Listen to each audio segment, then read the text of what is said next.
Yes, I got my vax.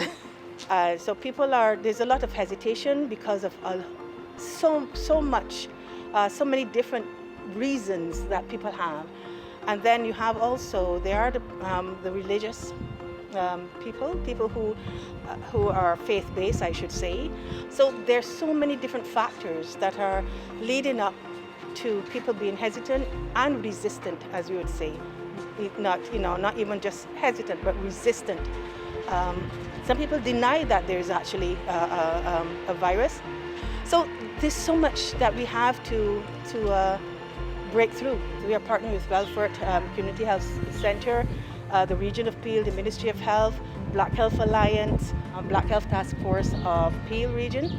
So working together as well, beyond just the COVID and the vaccine, we're looking at how we can make sure we get health equity.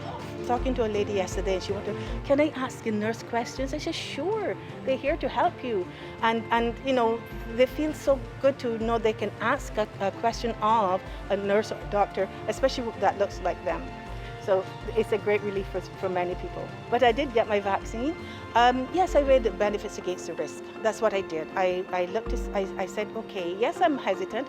I know all of the stories that's been around. I know how we feel from in our community about the healthcare situation. We know that there is systemic discrimination and barriers. We know they're there.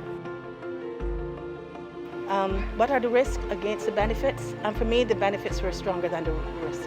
That's what we ask people to do. Weigh the risk against the benefits within their families and make that decision. My name is Angela Carter. I got my vax. I'm the Executive Director of Roots Community Services. I dedicate this to my daughters and my grandchildren, and I'm feeling really good about it. I feel that I am able to protect those around me and protect myself.